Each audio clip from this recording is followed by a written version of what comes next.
Right, ladies and gentlemen, boys and girls, I'm here with the indestructible, the immortal Mike Egan. How are you, Michael? Very good, especially after that intro as well. Feeling extra indestructible today. It's stuck with you that now, isn't it? Looking in the indestructible. I'll take that anyway. Yeah. So I used to call myself out cold though when people would run a mile from my elbows, whereas like indestructible, it's like people probably think they can test that one.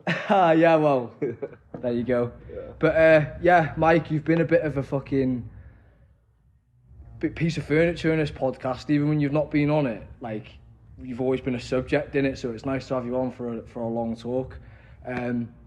So yeah, let's just talk about the show that's just gone past. You've obviously had a booming show last weekend. Loads of young lads from the gym out fighting and people from other gyms, and then obviously headlined by Jamie Edwards, who we had on last time. Tell me what you thought about it, mate. Yeah, it was the first show I've done this year. I'm really, really happy with how everything went. Like, you always have a little bit of doubt in the lead up or a little bit of worry because promoting is a gamble.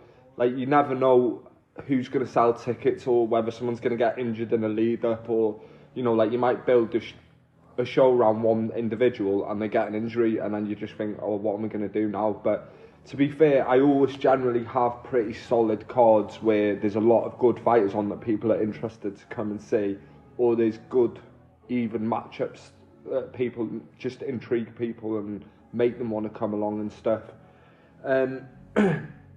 The show, it had a little bit more Thai boxing on than what we normally do, because generally we have like quite a bit of kickboxing and boxing, but this one I had a lot more Thai boxing than normal, and I do like the fact that we're like going in that direction with things. The show itself, like I said, I was really nervous for a bit, and then everything fell into place with the card. I had maybe like 2 or 3 pullouts when normally I have about 8, and everything just went really well. Like, I'm really happy. The fights were really good. Some of the exhibitions were even really competitive. Yeah. I felt like everybody represented or showed themselves well, and they've started off on a really good point for the rest of the year now. Yeah, 100%. You had loads of good young lads on, like I said as well. Is there anyone, I know you don't like to pick people out, but like, is there anyone that you wanted to mention to say like they did really well, or that there was a really that was a good fight or whatever? Finn Muller was really tidy, and he had gotten over knee surgery last year, so he's had like quite a long break from fighting and competing. He had one fight where he jumped straight back in really early and he lost in an amateur tournament, and he was disappointed with himself, and that's a fight that is going to get rematched this year. Right. Like, it's been agreed already. And then he did an exhibition against Michael Hughes, so it was pretty much like his first fight back. Yeah. Oh, he fought in Thailand, didn't he? Yeah, actually, that's true. He did have one in Thailand, but on home soil, that was his first one back, you know, where like there's more pressure with the home crowd and all his supporters and stuff. Like, if he'd fought in Thailand and lost, nobody would know about it. No one knows, do they? Yeah. So, so it's a lot to come back from a big injury at his age, isn't it? Yeah. So I was just pleased for him, really. Yeah. You know, like he's consistently good, so it's like, you know, you don't say, oh, he surprised me with how he did, because he's always performing very well. It's just, I was just happy for him. Yeah. Do you know what I mean? Uh-huh. Jamie Edwards, I was really pleased for, because I'd heard from a lot of people that Stuart Maxwell was really tough, and Jamie just blitzed him out of there in a round. Insane, wasn't it? Yeah, he looked solid and he looked at his best, and I feel like that's a good catalyst for him, like going forward for the rest of the year. Sam Williams was fantastic, wasn't he? Sam Williams was really good. I felt like when he fought Manny Major the other week in Runcorn, I thought he looked a little bit burnt out in that fight, and he didn't quite perform as good as as well as I know he is, like as good a fighter as he is. I thought there was something lacking a little bit, and I felt like in that fight against the Belgian who had shared the ring with Nicky Hoskins' son. Right. You know, so he's of a high calibre, the Belgian kid. I thought he did really, really well, and he always looked in control. Probably won every round, really, didn't he? Yeah. So I was really pleased with that one. Where's he from then? Because I know you said he'd come to you from another gym. Yeah, so he was at Red Dragon for a bit, and he had a good few fights for them. Is he from Anglesey? Yeah. Right. His dad's a train driver, and he's moved to this area recently, so Sam's come with him, yeah. Sam's had 4 fights for us, and he's won more since, so he's doing really well. Sophia looked really good, didn't she? Yeah, he's got a bright future.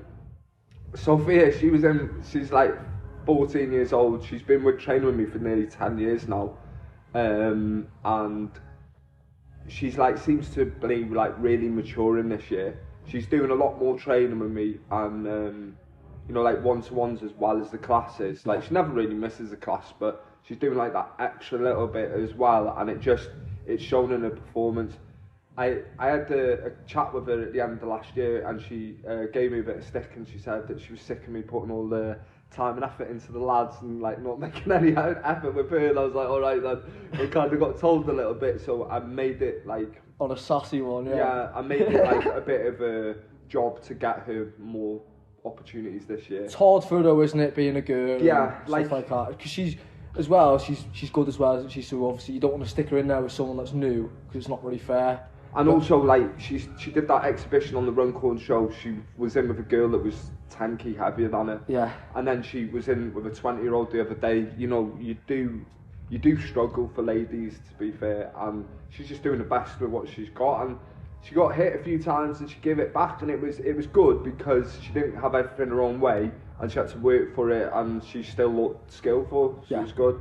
But my favourite fight on the night, I would say, was Josh Belcher. He was really good. It was a back and forth, and Digby's a tough kid, isn't he? Yeah, exactly. And it was Josh's first fight, so like to be able to go in there and mix it up with someone that's had the title fight and you know has had fights as a junior as well, and you don't look out of place at all. Like if anything, you know, his conditioning maybe made it look a bit closer than what it was, but like they're both really good lads and they just had it with each other. It was a really entertaining fight. Yeah.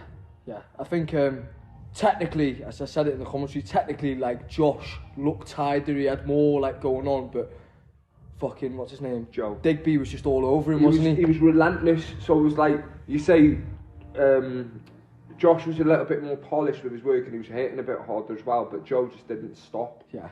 And like after the decision of it being a draw, like I thought it was fair, you know. Yeah, no, absolutely. Knockdown, I was gonna say, Digby won more rounds, but obviously Belcher dropped him, didn't he? Yeah. So yeah, it was probably a fair result. Yeah. And then obviously you had Harvey Cooper, which is obviously not for me. Harvey versus Dane. Yeah. That was a really good fight.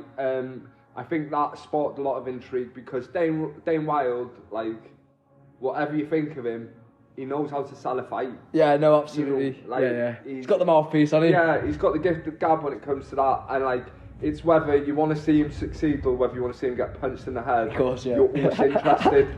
Like, you're always interested with him. Like, I think that's a good thing about Dane. He knows how to sell himself. Yeah. You know? Obviously, he's had a few fights and won about on your show before, hasn't he? But Harvey, like, since I first seen him, he fought Somyot. Do you remember on your show a few years ago? Yeah, it was the first promotion back after COVID and after my sickness and stuff. So Harvey was on that, fighting Somyot. And that, like, I was happy for Harvey as well because he's come up, you know, through the ranks and through the shows, and he's a senior now, and he gets the opportunity to fight someone who's established, and he takes on a tough challenge in Dane, and he was pretty dominant. So it just shows like that's his starting point for him now, and you know, who knows where he could end up. That should be taken to the next level kind of thing, like. Yeah, I've got 2 fighters fighting over in Belgium in May, and Harvey's coming over as well with us to fight. Right, brilliant. Yeah. It's kind of like a few years ago when you went over with Matt, wasn't it, to the States? Yeah, and Matt gave me quite a few opportunities actually. Like, we went over to America and fought there, and then we worked in Oman as well for about 2 weeks as sparring partners at a gym there. That was a really good opportunity. It's proper cool. Yeah. One of my favourite things I've ever done. Was it Thai lads that got you out there, was it? Or like Thai boxers, I'm saying? Or it was a K1 gym. K1? Yeah, so we were doing kickboxing sparring. I had actually had to box most of the time I was there because Matt booted them all to bits just before I turned up, and they were all injured when I got there. So I couldn't like do Thai sparring. So I'd go and do the classes in the evening and do some sparring, and then I came back and then I had the European title fight. So it was kind of like helped me knuckle down a little bit and drop my weight and get myself ready for my fight and help them prepare, because the two lads that we were sparring over there, they won their title fights as well. So. Right. It was just good for everyone. Felt good to be part of it, like. Yeah, and it was just a mega experience. Like they took us to Dubai for the day. We went round there. We were like quad biking in the desert with them. We went like they were taking us on tours around Oman, and it's not a very big place, but the wealth over there is crazy. Like the doors of the HSBC bank were made out of gold. Yeah, it's just nuts. Honestly, and then like they all treated us like we were celebrities. We were calling us the champ everywhere we went. They were like, "Hey, champ!" Hey, like, you know, as if we were superstars. And I left it. And then on the way back, I got upgraded to like first class in the airplane, and I was just like, I had a bed on the plane and everything. You know, Wicked. just by first chance. class was it? Yeah. Yeah, it was sick. Like just the whole experience. It was just like that was just like the cherry on the cake at the end. It was mint. What's been your best experience then through fighting then, mate? Like obviously. You won the world title and defended it. You know, you won the WBC British title and had a super fight with the Spanish champion. Like, what's been your best moment, or you know, whole kind of like, you know, like it might have been a training camp and a fight. Like, what?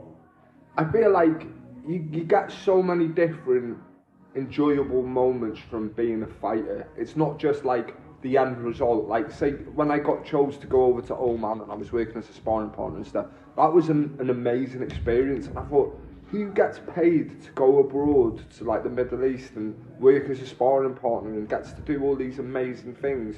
And then like, I fought in America, I fought in Benidorm, Tenerife, Spain, Thailand. No, I fought in loads of good places. So like, I've experienced some really like cool things. When I've been to Thailand, I've been there 3 times on holiday, and I feel like with the training that I got to do, because I love it so much, like being in that heat, having a sun, being able to go out for nice food afterwards, I feel like you're going on holiday and you're 100% making the most of it. Yeah. You know, like you're doing something you love in a beautiful country, and that was another really nice experience for me, as well as like upping my game and leveling up as a fighter. I also got a lot of just like nice enjoyment out of it as well, just doing something that I love. Outside of fighting, like, as well, yeah. The lifestyle out there is insane, isn't it? Yeah. It's a fun place, just like in general. Like whatever you're into, it's just a cool place. In terms of like fighting, I would say winning fights that people didn't expect me to win. I feel like I got a lot of pride in that. And then also like my accolades, like there's a lot of things that I can brag about that a lot of other people won't be able to brag about. Like I won the WBC British title, and I was one of the only British fighters to ever defend that belt. Right. Most people win it and then go straight onto the European or the international. Or the stadiums or whatever. Yeah, at the time they asked me to defend it, and I did. Like I think maybe like 1 or 2 others may have done that, of all the people that have been with the WBC, and so like, you know, I can say I'm like the only Welsh fighter to ever win it. Yeah. And then I also defended it, one of the only Brits to defend it. Then I won the international challenge bout with the WBC. They don't make that belt anymore, so there'll never be another Welsh fighter that ever wins it again. So that's pretty cool. And that fight that I won was a rematch against the Spanish #1 who stopped me first time round. So like the second time I managed to get my revenge and also that nice shiny belt on top of it. So it was a big one, that. Yeah. Also in that fight, it probably seemed dead insignificant at the time, but you got interviewed by Andrew Tate, didn't you? Yeah. So like I knew of Andrew Tate, but I knew him more of owning the brand Shin Kick. Right. I'm sure it was Shin Kick. I hope I got that right. I haven't got a clue. I think it was. So it's like martial arts equipment, yeah. But it looked like dodgy stuff from like Pakistan, you know, like probably was, wasn't it? You know, like the cheaper side of the market. Yeah. Do you know what I mean? And he did this video that went viral, yeah, where they said if he could kick a baseball bat in half, they would give him 10 grand. Right. I know, I have seen the video actually with, what's his name? Is it Amir holding it? Yeah. So he runs in and he kicks this baseball bat clean in half, which is an achievement. Like, it's not easy to do something like that. There was at one point that I thought I could do it, but I don't think I could do it anymore. You have to build yourself up for that one, yeah. So he kicks the baseball bat in half and then he shows the money going into his bank, and I was like, whoa, that's amazing. And I was like getting onto the hype train a little bit, and then one of my mates turned around to me and went, you do realise he owns the company? And I was like, oh. Good market ploy then there. Yeah, so obviously like he was known for like this American full contact kickboxer that was going over to France a lot, and he was winning a lot of ISCA world titles. Full contact kickboxing? Yeah. And then he moved over to Infusion Rules, and then he was doing quite well with that. He won the Infusion World title as well as a heavyweight. He beat like Wendell Roach, who's had like over 100 K1 fights. Yeah. And he was the champion, and Andrew beat him. He was getting on a bit, but still, it was a good Is name he Dutch, is he, Wendell Roach, yeah? Yeah, it's a good name on your CV. So like he was getting like a lot of momentum around the time. So like when I met him, I just thought he was just another fighter like me. Of course. And then he's on Big Brother, and then he's like the socialite that he is these days. That's what I mean, at the time it was so like insignificant. Yeah. But then when you look back now, it's like, whoa, what the fuck? A bit surreal, isn't it?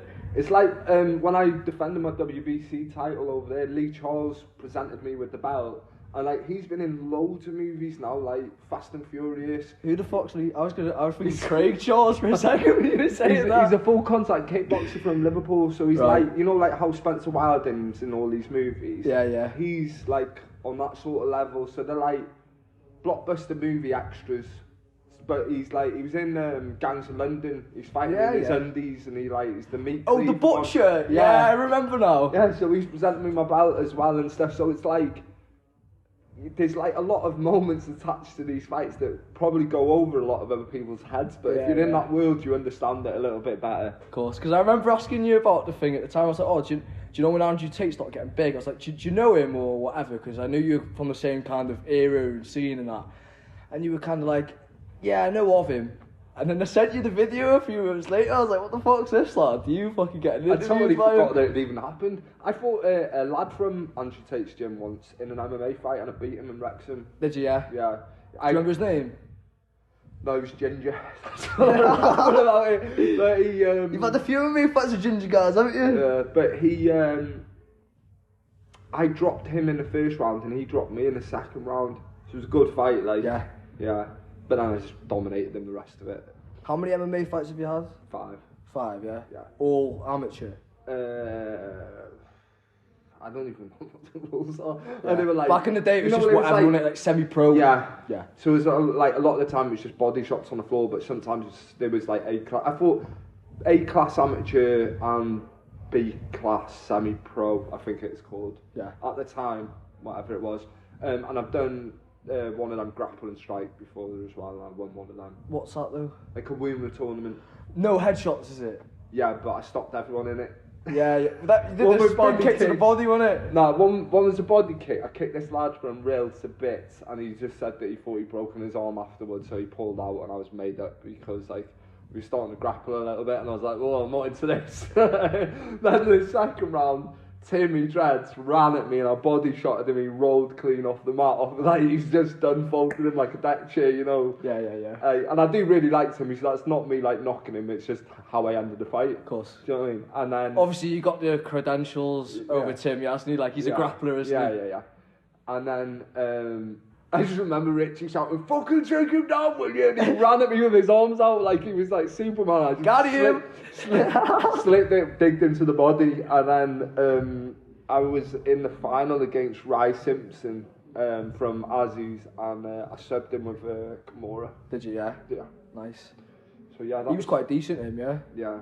I don't think they would expect me to take him down and sub him, and I did it straight away. You wouldn't know, would you? Do you know what I mean? But I liked him, I didn't want to kick him. Yeah. You know, like, I'd been volleying them two everywhere, so I was just like, nah, he's half my mate, I thought I'm not doing that to him, like. Yeah.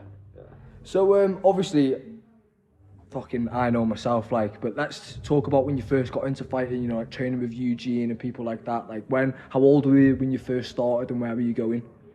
So, when we were youngsters, yeah, we like, grew up on martial arts movies. It's like Van Damme films, action movies, anything with Schwarzenegger in, you know, stuff like that. We were mad on it, yeah. Sylvester Stallone and all yeah, that shit. everything. And as soon as the credits started rolling, me and my brother would jump up and just lever each other. Yeah, that was just like a done thing in our fight. It was like the ding ding, you know. Yeah, as soon as the credits come out, ding ding. Yeah. So we would jump up and just start pasting each other everywhere. And my cousin did karate, so my mum put us into karate. I think she wanted us to box when we were younger, and my dad was never keen on it. So she went, oh, well, what if they go to karate? So we joined karate, and although I don't believe that karate is a good skill in terms of fighting, I think there is a lot of benefits to it. So it's like, you join a club, you can make friends, you're interacting with other children, you're doing social skills, you learn discipline. If your child is learning how to get a belt or move up through the belts, they're achieving something that they've done themselves. Yeah. Because that's quite a rewarding thing for a kid, I think. Especially at their age, yeah. Yeah, so I do see the benefits in it, but I did it for about 4 years, and I got to like purple belt. I was about to do my brown belt. I competed in open mat tournaments with that as well. Was that point fighting? Yeah, and I was always like placed, you know, I was always in the top 3 out of like 20 kids, but they were also a bit crooked, like when you're going down Birmingham way and you're fighting all the Brummy kids, it's like you're never getting the decision, are you? Of course, yeah. You're never getting first place anyway. But I probably have to disagree with you on that though, Mike, because like, okay, I understand what you're saying about karate not being that good, but it's more down to like the gyms and the dojos or whatever rather than the style, because like, you know, if you're a karate guy and you're throwing like kicks up the middle, you're going to do all right with a Thai boxer. But like, if they start finding that they can kick the fuck out of your legs, it's a stylistic thing, isn't it? But what I will say is, in like the Thai gyms and the K1 gyms, they train you harder, don't they? Yeah. Like, they pussyfoot round you in a lot of the karate gyms, don't they? Yeah. But I also do think as well, if you've got a good snappy kick, or a side kick or a teep, yeah, the way that Thai karate fighters and like full contact kickboxers fight it, it's more snap in the shot. So not power kind of thing. Yeah, you could probably get okay. No, I would say it's probably more like explosive power involved in that than a teep in Thai boxing. Teep in Thai boxing is a push kick. You're keeping someone at bay, or you're knocking them back, or you're knocking the air out of them. Whereas a little snappy kick, you know, you dig your toes, it could be damaging to somebody unless they're really conditioned. Whereas body kicking and teeping in Thai boxing has way more of a wearing effect as the fight goes on.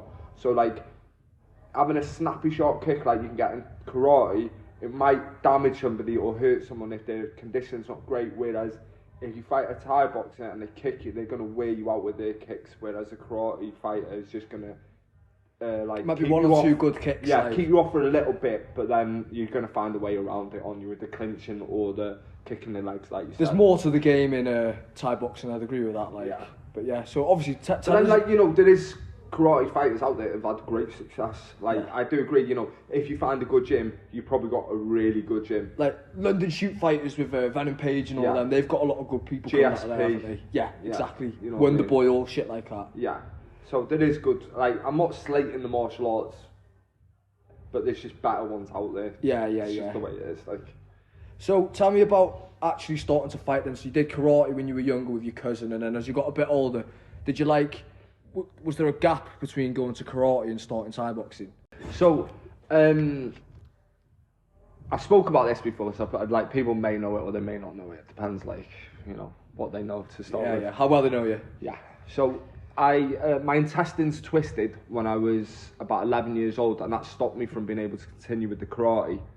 And I was always a little bit disappointed because I was on my purple belt getting ready to do my brown belt when I got ill and had to have the operation. But my brother went and did the exam for the brown belt and got it. So he actually finished 1 grade above me. And I hate it. But I never, because I had to have like a 1.5 years off training, I never could get back into the routine of it. I wish my mum and dad had pushed me into it more, but had they done that, I might not be a Thai boxer and I might not be in this position now. So, of course, you know, everything happens for a reason, doesn't it? You might be Mr. Miyagi right now. Yeah. Daniel LaRusso. So is he older than you, Kev? Your brother? No, he looks it, but he's not. Is he not? He's 18 months younger. Right, okay. But I started Thai boxing when I was 15. So I tried to go back to karate for a little bit, and it was just something happened in the gym where we couldn't go back. And then I started Thai boxing instead. I started Thai boxing with Eugene Valerio. I didn't know anything about him, and everyone were like, you could see everyone was like on edge a little bit, you know, waiting for him to turn up. And I just thought, who's this guy that they're all like talking about or putting in such like high regard? And he turned up and he had the flat peak cap on, and it was all sticking up like Norman Wisdom, like the old guy on TV. No, Mr. Motivator, that's what he looked like. Mr. Motivator, and he had the bum bag around his waist. He had these shorts you couldn't even see, and a big baggy t-shirt. Were they pink by any chance? Nah, I think he had black Speedos on. And then I was like, who is this guy? Because like, hi guys, hey, because he's got like quite a high-pitched voice. Yeah. And I was just like, what am I expecting here? You know, with the Thai boxing. But it's going to be like some sort of kickbox exercise or something. Yeah. And then he started kicking the pads, and I was like, oh my Jesus. He's quite unassuming when you speak to him, isn't he? Yeah, and then he's hitting the pads and stuff like that in front of you, and you're thinking, I want to learn how to fight just like you. Yeah. Like, you're solid. And then... So he become a bit of a role model for you when you're seeing him in action kind of thing? Yeah, definitely. And then... after about 6 months, I started asking if there was any way of competing in Thai boxing, because I didn't know it was like a ring sport. And he went, yeah, you can have fights, we'll get fights for you. And I was just hounding him for it. And then I ended up getting my first fight after 6 months, and it was at the Diva Male in Chester, and it's basically like the British Legion clan, they know, but it's in Chester, full of old men smoking. It was like a cloud of smoke above the ring.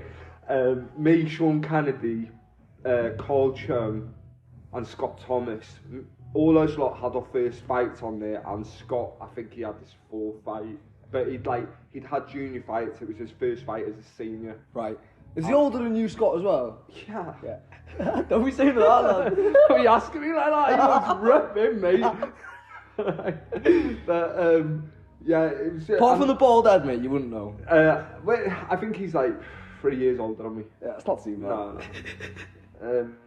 Well, so you had your first fight in the Chester. Yeah, and then I chinned the lad in the second round, and from there I just got the bug. I just, I was just like addicted really, and just carried on. Yeah. Been doing it September last year. I've been doing it for 20 years. So over 20 years now. Bloody hell. Yeah, I love it. I'm still mad for it now. I just got a few like injuries and a few things with my treatment, which stops me from being able to join in. But like, I've still got like that fire in my belly where I just want to get on the mat and chin everybody, but I just can't. I'm being like held back on the sidelines like the fat kid at the minute. It's not allowed to get involved. You're not ready yet, mate. Yeah, I'm not allowed to get involved, so... Yeah. Alright, I'm going to have to ask you this, mate, because I've had a few people ask me it, yeah? And I know we spoke briefly about it in the past, yeah? And I know you're probably going to be like, oh, they're all going to start asking me now. Are you going to fight again when all's said and done? Right, so I have an issue at the moment with my platelets in my blood, right? So my chemotherapy has damaged my bone marrow, right? And that's just a natural side effect of chemotherapy anyway, that it does that. That's why people need blood transfusions and platelet transfusions and stuff. So at the moment, my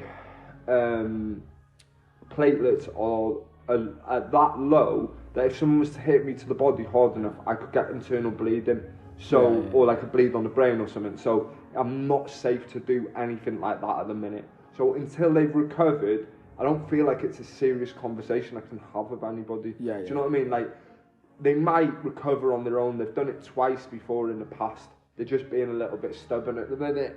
But if they don't, then it means I need a bone marrow transplant, and all that does is add time onto like the inevitable date. Do you know what I mean? Of me being able to do it again. Yeah. Whereas like if everything goes to plan, then I reckon I could probably fight at the end of this year or the start of next year. Yeah. And it's not because I'm like, oh, I have something to prove or this, that, and the other. It's because I love it. Yeah. Like, I don't give a shit what people think about me or what they think, or, this, that, and the other. Like, oh, we shouldn't be doing this, or, oh, he's done enough, or I just enjoy it. Like, I don't care. You know what I mean? I don't care about achieving anything else, like extra, like accolades. I'm not in it to be a champion. I'm in it to just have a one-on-one. Yeah. You know what I mean? Like you said, like throughout your life, it's always kind of been there, isn't it? You loved the fucking martial arts films, your brother, you done the karate, you picked up the fucking Thai boxing at a youngish age, and it's always been in your life, isn't it? I think you're just telling yourself that you can still do it. Do you know what I mean? Like you're thinking, I've still got it in me to leather people or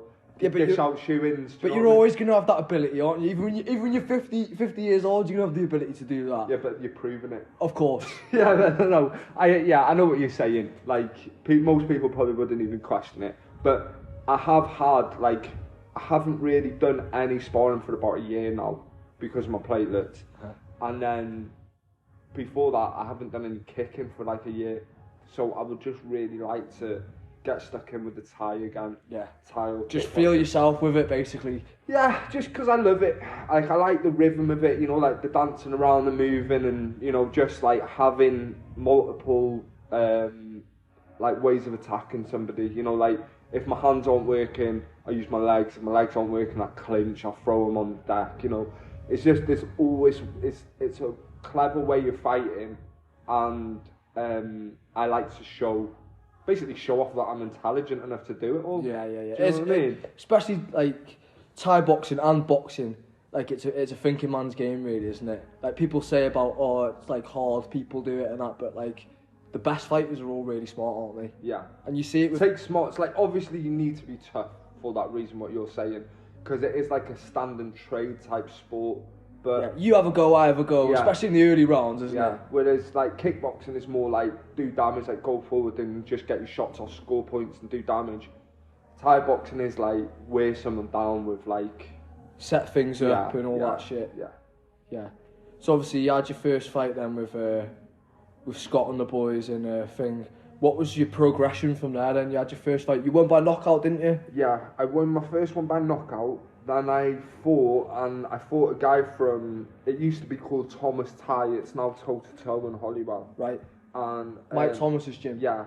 I was 16 and he was 30, and I battered him, like, I gassed in the last round. Bet that felt good, didn't it? Yeah. And beating up a full-grown man. He pieced me up a little bit in the last round because I was exhausted. Like, I landed a really nice head kick in the round, but it wasn't enough to do any damage. He probably felt like he'd been slapped. So even to this day, and they all laugh about it, and it pisses me off, because I think I won that fight and I didn't get the decision, and it still annoys me now. So if that Lee Wright wants a rematch, I'll chin him, I'm telling you. But he's probably in his mid-50s now, mate. He probably is. If you're hearing this, Lee, and you're up for it, I'll still fight you. That was my second fight. I lost to him, and then I fought in Chester Town Hall in my third fight, and I fought a guy. Sorry, Lee was 26, so he's 10 years older than me. Then I fought a guy who was in his mid-50s then. He'd be 46 now. Yeah. I was just taking the piss out of you, mate. No, but get the facts right. I'm not Scott Thomas. Then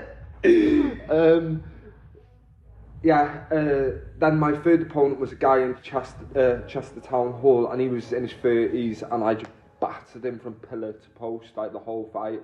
I won the decision, and then in my fourth fight, I fought Andy Webb from Liverpool. Oh yeah. And like, had a bit of a rivalry with him, haven't you? Yeah, I feel like it was a bit of a stitch-up job, that, because we went down there. Yeah, I'd had 3 fights, bearing in mind, and then I'm getting put in against a 2-time British champion. Do you know what I mean? Like, that's not really something that should be done. Was it his show or their fucking... It was Team Mass's promotion, and he was one of Team Mass's fighters, the martial arts studio in Liverpool. But, we ended up that fight was amateur rules K1. Right. And he probably won the first 2 rounds, and then I rattled him in the last round and gave him a standing count, so it was a draw. Mm-hmm. So then, like, obviously... By the book, like? Yeah. It went to the... Oh, it was a draw? Yeah. And I thought you were saying they robbed you. No. That was like... This is probably one of the favourite decisions I've had. Right. Do you know what I mean? But, it sparked a little bit of a rivalry between me and him, like that, because I think he probably thought he was winning until he got caught. Yeah. And then I was like this young, inexperienced lad who had kind of got stitched up, Although, you know, if it's a draw, how can you say you got stitched up? It's you know, it's even. You felt like he'd had a lot more experience and he was kind of ahead of you at the time. But we didn't know till after. Yeah, you know what I mean? Yeah. So that's like maybe where I felt like I got hard done by a little bit. But we ended up fighting each other another 3 times, and the first time was like 7 years later, I think, and I battered him in Club Isis in Liverpool. Right. And it was quite a cool venue. It was like Broadway, but they had like a glass lift.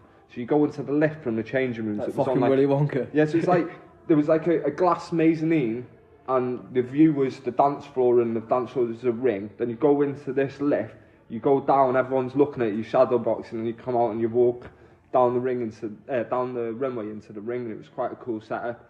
And I hammered him, I hit him with like a really good high kick as well in that fight, and he was all over the place off it. Didn't you box him a couple of years ago as well? Yeah, so he was saying to everybody that he thought he took the fight and he was ill. You know, like he'd had the flu before it and this, that and the other. It might have been true, it might not. Like, he's quite a game bloke. He probably wouldn't lie about something like that. Yeah. And I get on great with him. You know, considering we fought each other 4 times, like, I get on so well with him. Like, he'd bring fighters to the interclubs. We'd go to his interclubs. Like, with me, he's a really sound guy.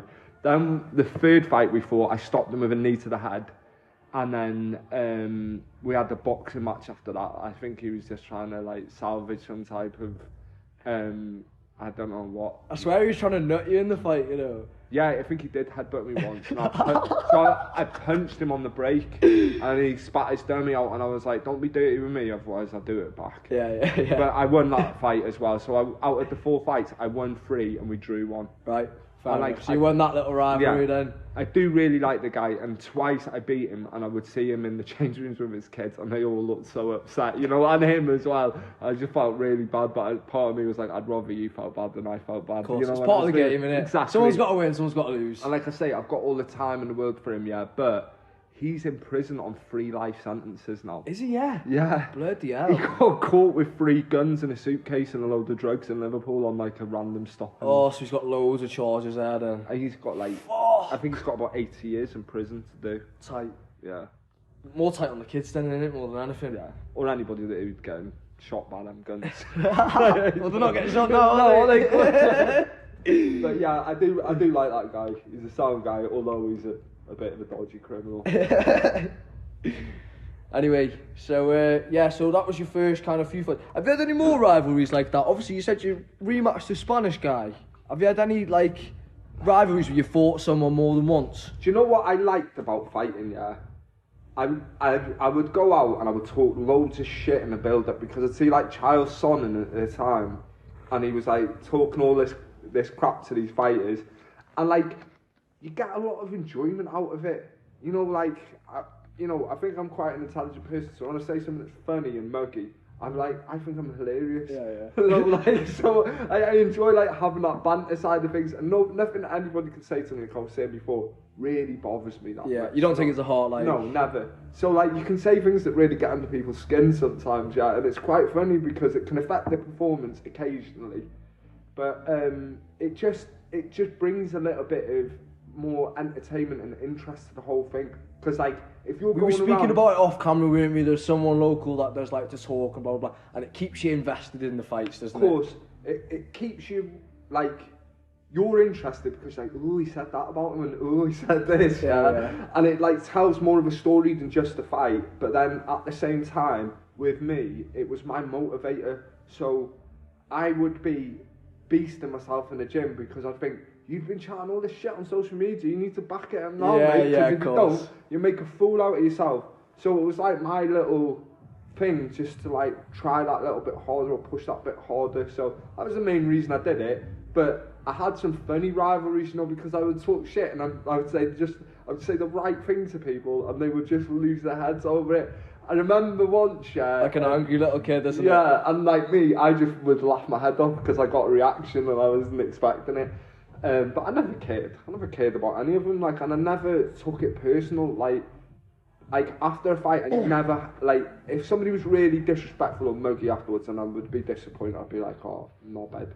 But in general, I would never take it personal, so I was not bothered, you know, like I thought, I don't care what you said about me or what you're doing or what you did in the fight because we're trying to beat each All's other up. fair and love and war. Yeah, whereas afterwards, you've settled it like men, so Yeah. just leave it and move on, and that was just always the way I did things.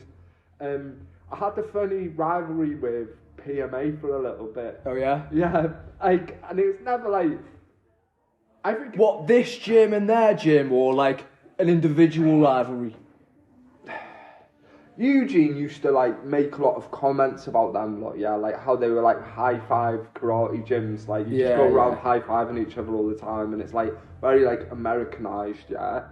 But I think it probably a little bit boils down to jealousy because they were this successful businessman. Of course, you know what I mean, like they made good money off the sport. Whereas a lot of people think, well, you're not as good a fighter as us, or you can't do things quite as well as us. It's a different you thing, don't though, isn't deserve it? it. Do you know what I mean? Like they have bitterness to him for that reason. Whereas work harder at those in them avenues, and you might be more successful. Yeah. Do you know what I mean? But it's a different thing, though, isn't it? Because like they're not exactly pushing fighting as their main thing, are they? Whereas like you and Eugene, it's like the fight team is the core of the gym, really, isn't it? Yeah. Like I get the most like enjoyment out of training fighters, definitely. Whereas, you know, they prefer to have more money in the bank, clearly. But yeah, so like we always had like maybe a bit of a negative opinion of them just because of what we were fed, you know, by like Russ and Eugene and all them. Like the the old school fighters, like because they were like, no, they're not proper fighters. They haven't done this, that, and the other. And you're just like, well, yeah, you're right, but they're just doing what they do well. So it's different, isn't it? Exactly. So like we had a bit of rivalry because we were probably chatting a bit of shit about them, and then you know they didn't like it, which is totally fair. Everyone's entitled to defend themselves, aren't they? Of course. So Chris Pritchard had a fighter called Robin Humphries, and Robin Humphries was on quite a good run. He had 8 wins out of 8 fights, and they were all by knockout. And he was going, he's going to knock Mike Egan out next, blah blah blah. If he doesn't knock Mike Egan out, I'll sell my gym and all this stuff. So Dean Riley 15 years ago, basically, putting all this hype on someone and fucking bit of a shit house. Dean Riley's a muppet. Well, there you go. That's what I'm saying. Yeah, but Robin's not. Right. Okay. Do you know what I mean? Fair like enough. he could fight, he just couldn't fight as well as me. Yeah. Do you know what I mean? Like there was people that I had beaten on points that he had knocked out. So I think that's where their confidence come from. Like they maybe had like too much confidence, and I schooled them big time. Right. But we had the really funny rivalry. Was that K1, was it? It was full contact kickboxing. So you're at a disadvantage there as well. I wouldn't personally see it as a disadvantage because I just used to see it as like I'm training for this rule set. Do you know what I mean? But at that point, I had 30 fights and he'd had 8 fights. It's just all of his So it's 8. even in it a little bit like. All his 8 would have been full contact, and I'd have had 4 full contact. Do you know what I mean? Whereas the rest were all tie. I like doing a full contact because I saw it as opportunity to practice my body kicking more because it scores higher in the tie. Yeah. So that was the reason why I did it. It was just a bit of a different challenge, and I like to fight and stay active. So it was just opportunity for It's that. good and there's a local thing as well, isn't it? Because it gets people more invested as well. Well, we both sold quite a good amount of tickets, and we fought for a 4 Nations title with the ISKA on one of Russ Williams' shows, and I beat him on that. Then Scott Thomas fought Paris from their gym, and Paris had some amateur boxing experience, and he'd had quite a few kickboxing fights as well, but he was dead lanky, so it made him awkward, you know, to fight. He was doing quite well, like, because he could just pick people off and keep them on the end of his shots all the time. And Scott went in and just beat him everywhere in the fight, you know, like, it outboxed him, outkicked him, and it kind of put the rivalry to bed after that. Yeah. You know, and like I get on great with all them lot now. Like I like him. Chris, good guy. Isn't he? Yeah, they're nice people, and you know, Chris is really helpful as well. You know, like say you need help with anything, he's sound. Yeah, no, he is definitely 100%. But it's like I say, that was to me as well. It was never anything personal. Like I didn't care. I didn't care what they were doing. But it's the same, even now though, like, everyone is, our gym's better than your gym, and it's kind of how it should be, really. You should think that, shouldn't you? Yeah, Do you know what I mean? And being a person that's involved in a competitive sport, you're always going to strive to want to be number one. Yeah. So there's nothing in that. You just don't take it personally when somebody else says it about themselves. Mm-hmm. Yeah. Because, you know, there's just more to life than that, do you know what I mean? Like somebody said somebody said to me once, oh, blah, blah, blah, blah, blah. They said they're your rivals. I said, they'd have to win a fight to be your rivals. I just shut them down straight away. I said, how can you be someone's rival if you can't even win a fight and we win everything? Do you know what I mean? That was my attitude. There's no comeback to that, is there? I said, you can't be my competition if you are no competition. But, that should be your general attitude anyway. You should just think that you're better than everyone else, and, it'll show in your performances. Yeah, confidence, isn't it? Yeah. But yeah, staying on that topic with the local thing, obviously there's a big fight being announced. One of your lads, Jamie Edwards, fighting Jordan Bell from Daryl Gallagher's gym. Obviously, like I just said, they're both going to think they're the best in the weight. They're both from Bangor. It's a fucking belting fight. It's obviously going to tie in with this new ranking system that you got, that you're going to start introducing. So let's just talk about that fight then. How do you see this fight going with Jordan and Jamie? So that fight was actually my idea. Me and Daryl met up and we were chatting, and he was talking. He's got another good boxer at his gym. I think his name's Marcus. Right. I don't know him. I don't know him personally either. And I think he's a good amateur boxer. He might have a Welsh vest. But he's like 80k. Right. And I was like, it's a bit big for Jamie, that. I said, why don't you get Jordan Bell to meet him in the middle with the weight? They both, Jamie comes down, he comes up and they meet. I said, that'd be a hell of a good rivalry. And you could see his eyes lit up at the time, and he was like, yeah, that's a great fight. And then a couple of days later, he's like, I'm determined to make this fight happen. So I was like, okay, so I'll mention it to Jamie, because, when two people are good, people always want to see them fight. Of course. That question always comes up. So Jamie's probably had that question asked to him a million times before, who's better, you or Jordan, or this, that and the other. George probably had it as well. Yeah, exactly.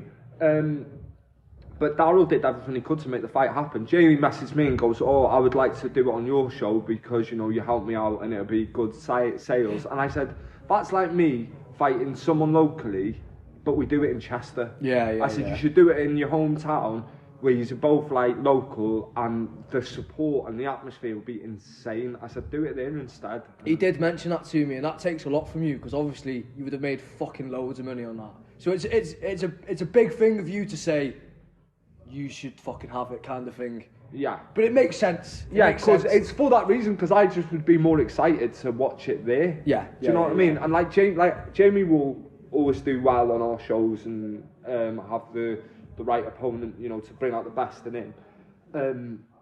But I just think that fight deserves to be down there. Do you know what I mean? Both local lads and all that shit. Yeah. Yeah, it's going to be a corker. So like I said as well, you got a new ranking system coming out with Daryl Gallagher. Tell me about it. It's in the development stages at the minute. Right. So, but the idea is going to be, obviously you have a top 10 in your rankings. Okay, I think unless you have massively stacked weight divisions, it's pointless doing more than 10, because although the fight scene is kind of booming in Wales at the minute, there's a show on at least 2 a month. Yeah. There's not that many fighters, to a lot of people are fighting on both of the shows that month, or whatever. They're not filling the rankings up because there's not enough fighters at that weight, kind of thing. Do you know what I mean? And the mixed disciplines as well. Yeah. Say now it's 60 kilo lads, but then there's boxing, there's kickboxing. Do you know what I mean? Yeah. But the idea is, if we've got, say, 10 fighters, you're going to have the champion at the weight, and then that needs to be 2 top 10 ranked fighters fighting each other. Nobody outside the top 10 should be fighting for titles. Okay? You can't pad your weight out, pad your record out, or move up the rankings unless you're beating ranked fighters. Right. If you're fighting journeymen and stuff like that, it doesn't come into it. Yeah, if you're 10 and you're fighting someone who's had fucking 400 fights, you're not moving past 10. You're not moving past rank 10, I mean. Yeah.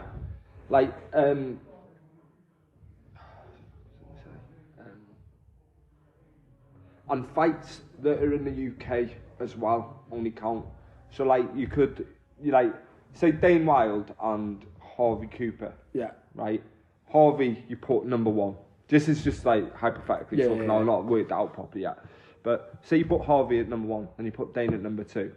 But then you turn around and you go, well, I've got this lad here that I think is better than him. But most people would agree. Ross O'Sullivan. Yeah. I know there's a talk of those two fighting, or I don't know whether that fight will come off now anymore after Dane lost, or whether Dane might rematch Harvey or Ross might fight Harvey. You don't. We don't know what's in the future yet. Yeah. Right.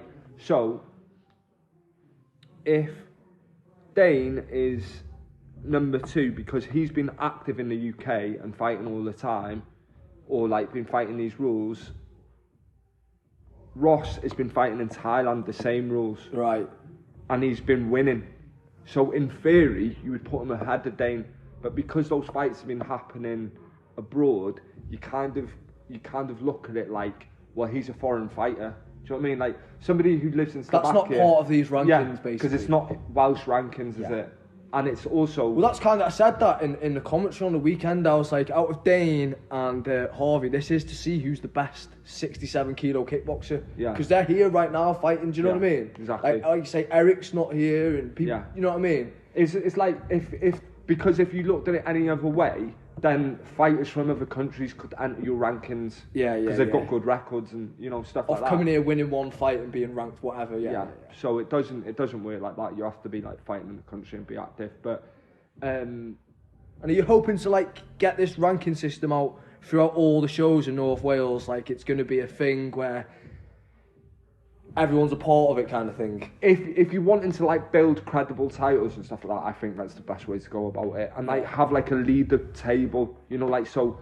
If like people are even in the eyes of everyone, like say 2 people are ranked number 2, or like they're like that sort of 2 and 3 or whatever, then you look at who's stopping people. That's worth more points than just a straight victory. Right. You know what I mean? That's the gist of it. But I think I just need to sit down with a pen and a piece of paper and start writing some names down. But I'm also interested in people contacting me directly and saying if they think they should be in the rankings and stuff like that. Especially in like you say, in this foundation stage where it's just becoming to fruition. Yeah, like you can pitch yourself really. Yeah. And it's like, let me know where you think you belong and why you think you belong there. I mean, even from now, you could write like a rough fucking rankings, couldn't you? And then I've over the next 6 months, like watch all the shows and go, right, okay, well he beat him, so he's here and he might be down here and like you've got Carl Ellis, Dane Wild, Ross O'Sullivan, Eric Zilker, Harvey Cooper. There's a couple of others I can't remember off the top of my head, but Carwin from PMA. Yeah, he did well. He's alright, isn't he? Connor Scott's alright as well. He's entertaining. He's just kind of like one-dimensional, with like how he's going forward. He's just like roughhousing it, rather than like sitting back a little thinking bit, about what he's doing. Shots, but he's decent. It's just people like that. But then the issue I have, like 4 of those fighters are from my gym. Yeah. Do you know what I mean? And it's like, do you get them fighting each other? It's not. You don't want to start doing that, do no, you? exactly. But all I need is just more competition for them, or people to say, "I'll take them on," stuff like that. And then it just opens the rankings up more, makes the champions more credible, and it gives us more exciting prospects for like things we can do with the shows. Like tournaments, things like that. One-nighters and all that Grand Prix or whatever. Yeah. So, and that's what you're saying. You want to have like titles for these rankings. So like. You might be like 77 kilo ranked champion or whatever it is. What are you thinking about calling this? We're not got any ideas yet. I don't know what Daryl's promotion's going. The Celtic Pride or whatever. Yeah. I don't know how he's doing it on his side of things. With whether he's setting up a website or what. But like my promotion hasn't really had a name for a while. And I'm going to take it back to the Welsh Combat League. Yeah, and speaking about this, I do think that, if it has the league in the name and you have the idea of its rankings will affect the league, yeah, then it gets more interest, doesn't it? Sounds fucking right, doesn't it? Yeah, so that's probably the way it's all going to be heading. Yeah.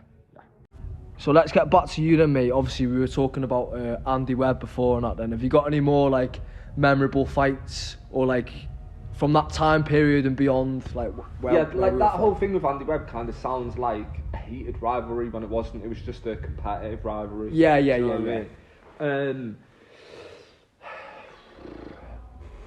had 83 fights, I think 82 or 83 fights, so it is quite hard to like narrow it down.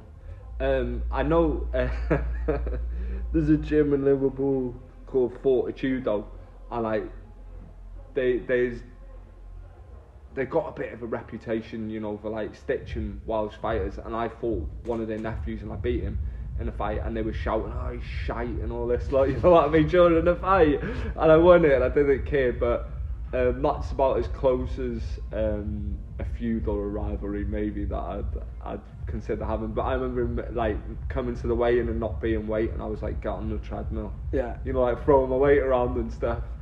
I'm trying to think, like, I fought a few Italians from the same gym.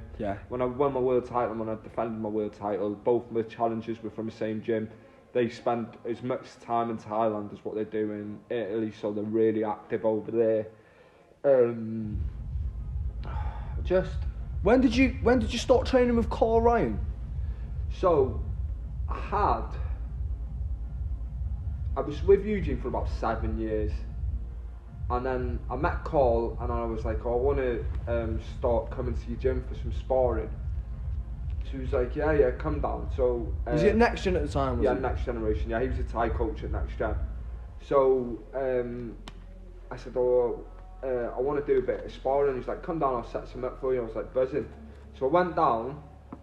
I had the PT off him, so he held pads for me for like 5 rounds, smashing the pads, and then he would like do short tank sparring for me. So there was always like 3 fighters in the gym, 3-4 fighters, and they were all just taking it in turns to try and give it me.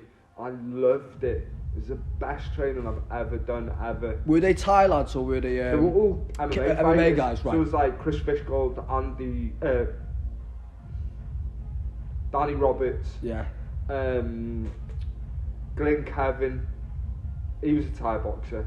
There was loads of good lads there, just loads. There was some that were really good with their hands, some that were good MMA fighters, some that were warmongers, some that were just like a couple of Thai style ones.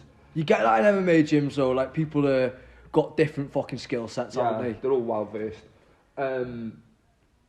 But I loved it, and I just thought that, like, when I used to train with Eugene, if you had a bad or negative experience, you wouldn't stop hearing about it. No matter how many times you did well after that fight, he was always bringing it up in the future, be like, oh, remember when this happened to you, remember when you did that. It's like your bird, you know, like always having a dig or putting you down. Remember you looked at that girl 4 years ago? Fucking hell. It's a lot like that, mate, honestly. Like, I'm grateful to Eugene for everything, but at the same time, like, you could have done things better. But everyone's got their own style of coaching though, haven't they, Of mate? course, and like, you know, tough love, I'm all about that. Exactly. Mate, I'll say, like, when I first started training with you and like I seen like the way you were, I was kind of like, whoa, what the fuck? But like, you know, as I got older, like, I want that. I want someone to tell me like, that was fucking shit. Do you know what I mean? Because then like, I hate like being pussyfooted round and told that something's good, even when I know in my head like, that wasn't fucking good. Do you know what I mean? It's nothing worse. I think fighting is a really serious thing. Like, it's a really serious game or sport, and there's the chance or likelihood of like being hurt or injury is really high. So I don't think it's something people should take lightly. So I will be on at them and be like, no, you need to be serious about this, or you need to understand it properly. You know, if you get yourself into. Like, if you go in understanding all the risks, then you know it's your own fault after that. I remember when I was having my first fight, and I was obviously, I'm a jiu-jitsu guy, aren't I? I was fucking training loads of jiu-jitsu and I wasn't coming to the classes all the time. And you were like, do you even want to fucking fight? I was like, what? I'm still fucking doing bits, like, I'm just not here, do you know what I mean? But it's cross-training, isn't it? It's like, But, you know, at the time I wasn't looking at it like that, but you were right, I had a kickboxing fight, I should have been fucking kickboxing, do you know what I mean? But in my head it was like, well, I'm still training, so it doesn't really matter, does it? Do you know what I think has a lot to blame with that as well? Like the whole MMA mentality, in a way that it's like packaged and like shown to the world. They'll go to this gym and then they'll do that for a little bit of time, or they'll go to that gym, or they'll do strength and conditioning and they'll do boxing and then they'll do this and they'll do that and the other, and they're never focusing in on one thing. Whereas like a Thai boxer or a kickboxer, they're like a practitioner in that, and that's all they focus on. Whereas MMA fighters, they're well skilled and well versed, but they kind of like put themselves in all directions, whereas like kickboxers or Thai boxers in general just focus and like zero in on just one specific area. Do you know what I mean? Absolutely. It's more like that, isn't it? But listen though, like especially round in North Wales, it's a bit different like past couple of years.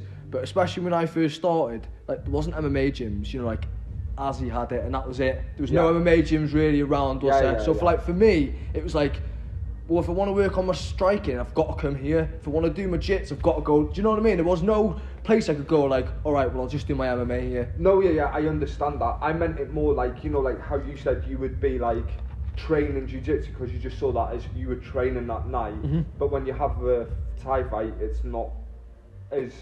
it's not the same, is it? It's not rewarding for you because you're not working on your conditioning, your footwork, your timing and stuff. Whereas you probably thought that was fine to do that because MMA showed you that way. Of course, yeah. You know what I mean? But in hindsight, you were right. Do you know what I mean? Yeah. Me being younger and thinking I know everything, I thought it was all right. Do you know what I mean? Yeah. But looking like we're all like that at one point, though, aren't we? You know what I mean? Exactly. So yeah, you training with Carl Ryan, and do you think that brought you on a lot? 1,000,000%, because I feel like I was shown how a gym should be and how like proper encouragement and proper training and just like I was made to feel like a bit of a priority and you know stuff like that, and like he polished me up on my technique on a lot of things as well. Like I'd learned a lot from Eugene, and then but I felt like it kind of gotten a bit stagnant.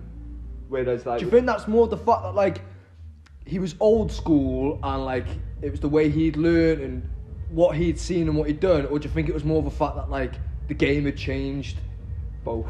Yeah. Yeah, I think like he probably had more skills in his arsenal that he could teach people, but he's tricky as fuck. Like he's really flexible as well. So like a lot of the stuff that he can do with high kicks, I'd never been able to do. So you know, before I can only teach him so much.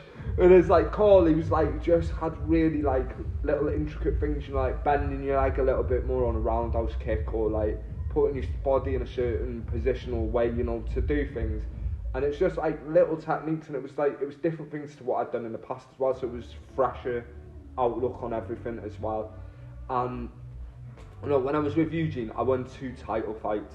When I was with Carl, I won 17. Yeah. So it shows like how being with him helped me progress as well. Yeah. Eugene set the foundation, and then Carl helped you fine tune yourself, basically. Yeah.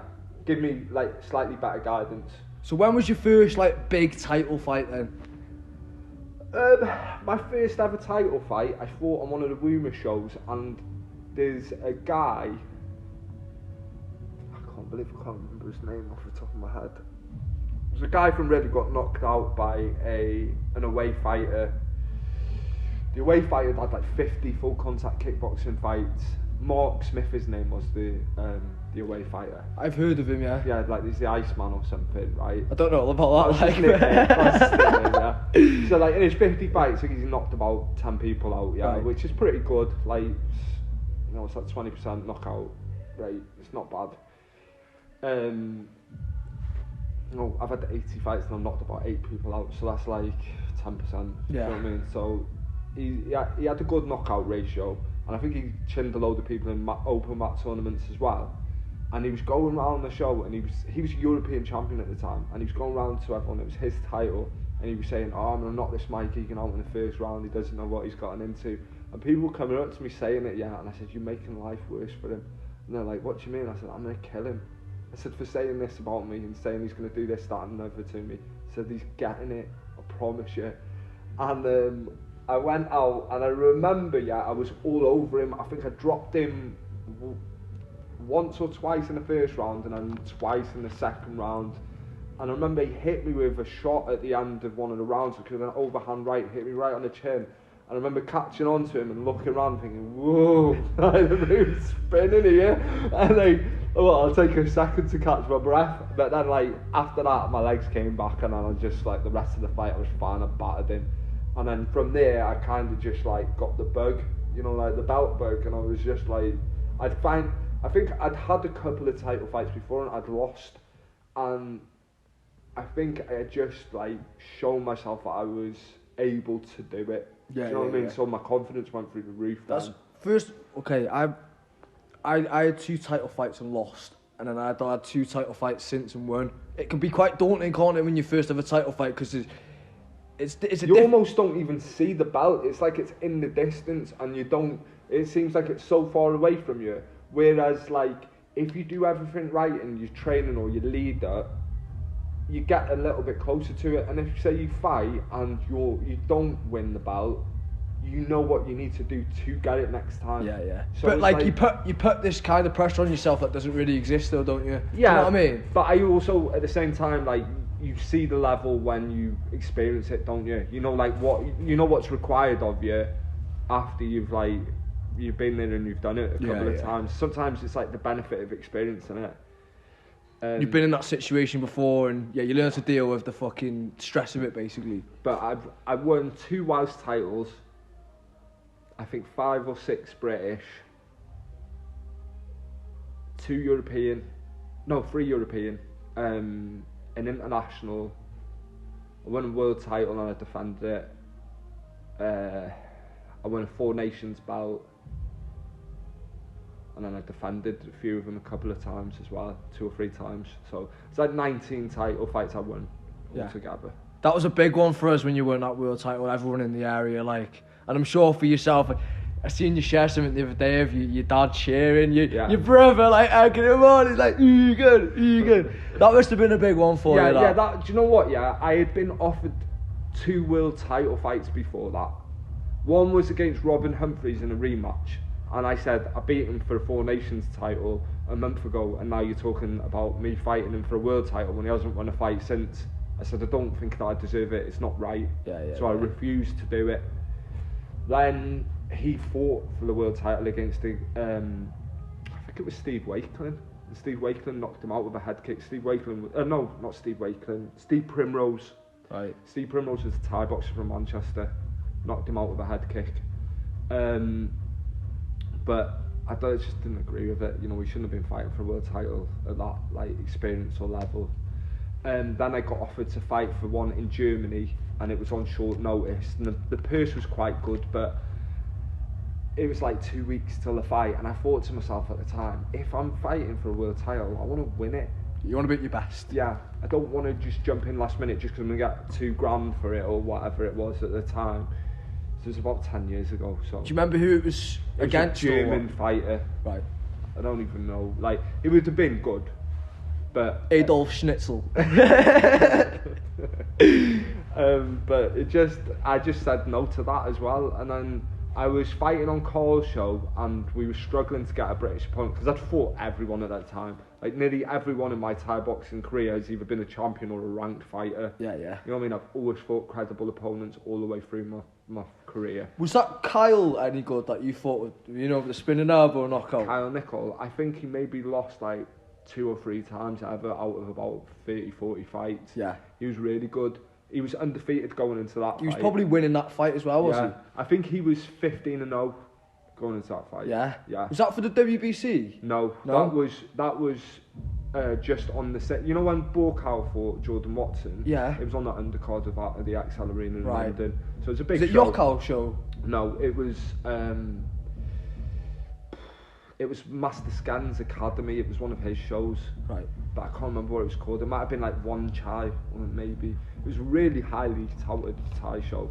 Like, had some really big names. I had Christian Knowles fighting on it, you know, Jonathan Haggerty's trainer. Right, yeah. He was fighting on it. What are they called from London? Is it Knowlesley or something? His is Knowlesley Academy now, but it was the Minotaur gym then. Right. I had loads of good fighters on it. Who do you think the best fight you've ever fought is? He was quite good. Yeah. He's like George Jarvis is at his gym. He's a WBC world champion or former world champion, and he fights in one championship now. He's the owner's son. They've had loads of good fighters at that gym. I fought Danny Connaughton from there for my British title, my WBC, and I beat him. Dropped them both with spinning elbows from the same gym. They hated me for that. I fought a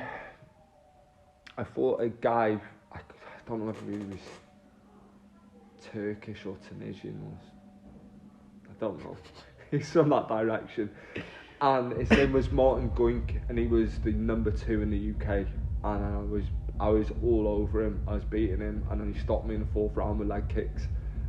He was probably one of the better people I fought, and that was one of the most enjoyable fights I've ever had. I was hitting him with crazy elbows and like all types of stuff, and he was just booting my legs to bits. He must have hit me with about 30 like kicks, couldn't even stand up at the end of it. Yeah. But I took that fight on 2 weeks' notice, and had I had more time to prepare, I think I'd have won it quite handily, but I didn't, and that's life. And you know, I still had a good experience, so I wasn't bothered. Do you know what I mean? Yeah.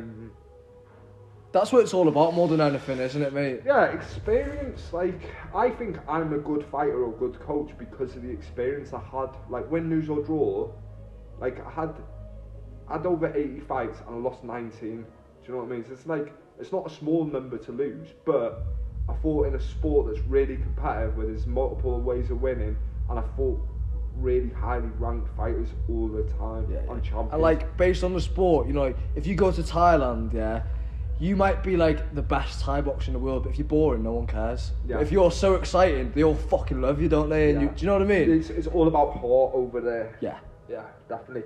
Who else that I thought that was good? I beat Jack Maguire. I think he's quite a good technical fighter. He's got some good wins on his record. Both the lads from Crawley, Lumpini Crawley, they were both good lads. I beat the Spanish #1, Raul Molina. The Italian lads that I fought, that David Lupi and David Picciolini, they were both good fighters. That second one was really good, the one in D-side. That was a close fight, that. Yeah, I went over and took Eric to fight in Italy last year, and he fought on that show against another like Italian veteran, and he schooled the guy in the clinch. I was so entertained by him. I was like, fair play, he did really well. Like, it just made me feel better about my win against him. Yeah, you know what I mean? You always want to see people that you fought do well after, don't you? Yeah. There's a guy called Kieran Cumberbatch. Yeah. Boxer. I do know of. He's got a brother as well, hasn't he? Yeah. I boxed against him, and he's got a win against Bugsy Malone. Oh yeah? What, how much you boxing is it? Yeah, in a license. White collar, yeah. He's got he features on one of Bugsy Malone's music videos. No way. It's like my claim to fame. It's like he beat Bugsy Malone and I beat him. I beat the man who beat Bugsy. Yeah. He beat Jake Cordell as well. And then, like, you know, when I was in Jake's corner watching the fight, I thought I could beat him. So, like, I afterwards they were like, "Oh, have you got anyone up fighting?" I said, "Yeah, I'll fight him." I took his title off me, headbutted me in the face in the last round. What do you think, sour because he was getting beat? Yeah. I punched him in the first round. He said he couldn't see for 2 rounds after it, and then cause I hit him with like a big overhand right. And then after that, obviously, got his vision back and thought, right, I'm running and that lad straight in the face. I gotta get him back somehow. Yeah. Hey, but so you know when you defended the world title in fucking D-side, you actually kind of won a second belt that night because you became the Royal Rumble champion, didn't you? And you winged him over the top rope. Do you know what? Yeah, I've seen that happen before quite a few times. Yeah. Not like that though. No, like where people have turned people in the clinch and they've gone over the top rope, or someone's jumped into a kick and then they've like kicked their supporting leg out and they've just tipped straight over the rope. But you look like you were going first. Do you know what I mean? Yeah. So I body kicked him and he's running towards me and he jumps into his kick. As he's kicked me, I've caught it and just tipped him over the top rope. He's flipped over, landed on the table on his back really awkwardly and uncomfortably. Quite lucky he didn't fucking break his back. I thought he was going through the table. I'd have definitely won that if he'd have gone through the table. But like I remember mooching off to the neutral corner, adjusting my shorts thinking, I bet that looked cool as fuck. Yeah. And I kept like my poker face while I was doing it. Funny, yeah. But yeah, his glove was like stuck in the ropes as well, wasn't it? Fuck you know. But like I've had loads of like little random weird things like that. I picked something up over my head and slammed them through the ring once and it snapped one of the boards with the ring. Wood, yeah. Yeah, the whole show got abandoned after that. It was fuck. You know, like I've had loads of crazy funny experiences. When you have a lot of fights you experience a lot of crazy things. Yeah, I bet. But it's ace as well. Like I went over to Benidorm and we all had fights and I got a draw and the other 2 lads got stopped, and then we all went out, partied in like Las Americas. Yeah, sick. Not Benidorm, Tenerife. I was going to say Tenerife. Tenerife. And like one of the coaches went proper wild and loose and was just being a pest. It was hilarious. You know, like if everyone knew who he was and what he's getting up to, they were just laughing their heads off. But you know, just loads of just mad stories like that. I crashed my car on the way to the airport on the What, in Tenerife? yeah, for that fight. Bloody hell. So like I was nearly missed the exit, hit the central reservation, lost all control of the car, smashed into the crash barrier, caved in all the front end of my car, wrote it off. It was 10 minutes away from the airport. I phoned him up and went, "You're going to have to pick me up, lads, I've smashed my car." It was all like water pissing out at the end of it. I had a friend that lived down in Stoke because I crashed by Newcastle Underline. And he picked my car up, scrapped it for me, and then when I went and had the fight, like, it was crazy. The guy who was fighting proposed to his missus in the ring straight after. Did he win? No, it was a draw. Oh, right, fucking So, like, I levered him and they called it a draw, but they weren't going to let him lose, were they, if he was proposing to his girlfriend? Yeah. I'm just a bit lacklustre, though, if you're not winning, innit? Start playing Celine Dion, my heart would go on over the radio. Like, I'm looking at my coach in the corner, I'm like, "Should we get out here?" And he went, "Yeah, come on, mate." And I was just like, "Let's go." Just odd, random things, mate, like crazy. It's not the time or place for that, is it? What? It's not the time or place for that, is it? No, but like they were made that. Each to their own, innit? Yeah. Right, okay, so anyway, I've had a couple of questions off people. Jamie Edwards has asked, okay, I kind of want to ask you a question that kind of relates to it. I'm asking now, who's your dream fight? Who would you love to fight in any kind of discipline or anything? Can be local, can be fucking someone famous, anything. You got someone or some people on your mind, mate. I feel like it's hard to call people out or chat shit if you're not in a position to back it up. Okay, at the minute you're obviously not, but like, that's understandable. But I'm just asking you in a hypothetical situation, who's your dream fight? Right, if I was to go back to fighting, I would want to fight Thai boxing or kickboxing. Yeah. So I would obviously want to fight another local person who would like be a challenge. Yeah. Do you know what I mean? Because I don't see the point in just fighting Joe Blogs. Do you know what I mean? I feel like I would want to do fights that people would want to see and come and support, and that would generate a lot of interest or a lot of support. Do you know what I mean? And I feel like, you know, like how with Jamie and Jordan Bell and stuff,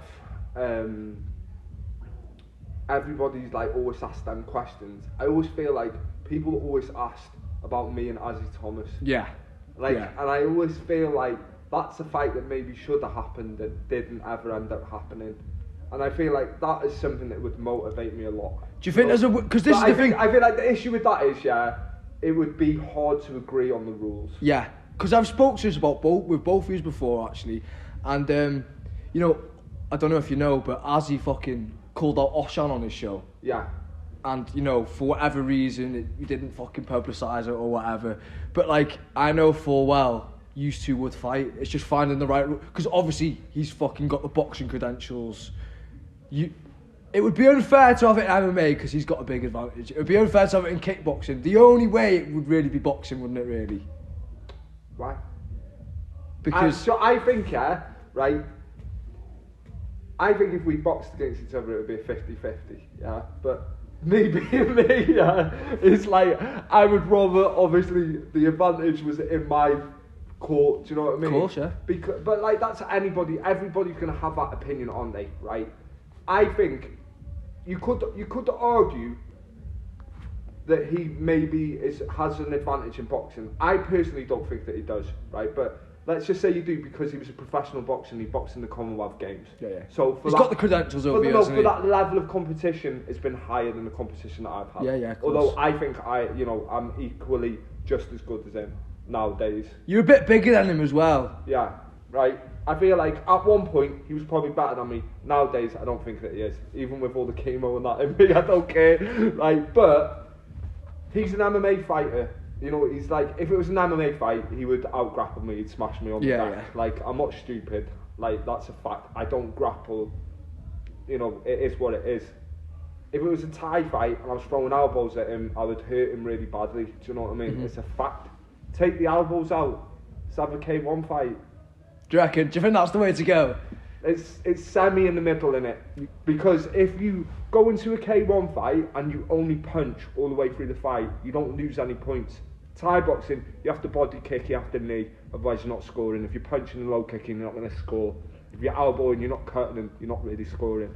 So, K1, every strike, whether it's a knee, a kick, or a punch, it all scores equally. Right. You can go into a K1 fight and just box the person the whole fight. Do you know what I mean? Like, he can chat shit if he wants and say that, oh, he's getting on and this, that and the other. But, you know, I've had 2.5 years of chemotherapy. Yeah, you know what I mean? yeah. We're both past our best. But, you know, there's still life in both of us. You know, it would be really good.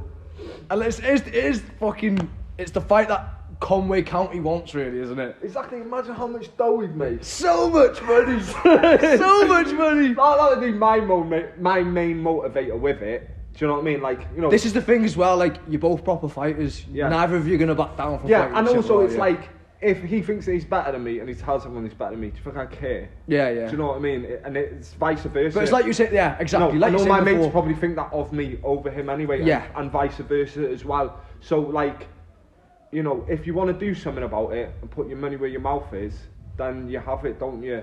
But realistically, I'm not going to be in any fit state to fight. At least a year, isn't it, really? To the end of this year, I would say. Yeah. You know, with my chemo and stuff, which is fair enough. Like, it's a valuable excuse. It's not like I'm saying, oh, I've got this going on. No, and he knows that himself, lads. Yeah. He's reasonable, isn't he? Yeah, exactly. Yeah, he knows how it works. His dad was unwell. Do you know what I mean? Yeah, He understands it. Like, I was at one of the Market Mayhems and he was helping promote a show and he came over and got me a drink, you know what I mean, when I was unwell. He's alright. You've known each other for years. Yeah, we get on fine. So you're both cornering AU like 6 months ago together, weren't you? Do you know what I mean? There's absolutely no bad blood. It's just like bragging rights. Yeah, exactly. That's all it is. That's all it comes down to. But, so yeah, and then Jamie Edwards was... Go on, like, sorry mate. Other than that, like, I don't really... Like, there's not really anyone at our weight. Yeah, yeah. Do Would you? Is there any like ties, like maybe even if they're older, you go, oh, I'd love to fly them out here and fucking fight them on the show? Oh yeah, I would take on a tie. You know, like, you know, it's a fight. Obviously, like a Sanchai or someone like that. Oh fucking hell, you probably kick the shit out of me. No, I don't think you would. If you played nice, you'd play nice. No, I'd want to try and take his head off. Don't think that'd be a good idea. No, I would love to do something like that. You know, like give someone. You know, because that's just equal. It has to be interesting, doesn't it? Mm-hmm. It has to be interesting and sell well. So, like, if it was a good Thai fighter that had done really well in the past, but was getting on a bit, like myself, then I would feel like that was an acceptable challenge. It'd be nice to line their pockets up a bit as well, wouldn't it? And it would motivate me as well. Yeah. Do you know what I mean? So, yeah, it's. I would want to do fights that people want to see. Like, he turns around and he says that he wants to do the fights that people want to see. Yeah. But then he's doing an exhibition with his mate Terry in the Kimmel. And, like, you could say, oh, yeah, nobody will fight him or blah, blah, blah. But, you know, he's fighting Gordon Watts as well. Nobody wants to see him beat up a fucking... I understand, mate, yeah. But if I was going on the internet saying, Mike Egan, you're this and that, there's only so much you can fucking take, isn't there? Of me chatting shit about you. Yeah, do you know what I'm saying? Yeah, I like, you know, there's nothing wrong with putting someone in their place if they're mouthing off to you all the time. Yeah, like, I agree with that, definitely. But then, you know, you do have to fight someone good after it. To just, you know, to show you're not like...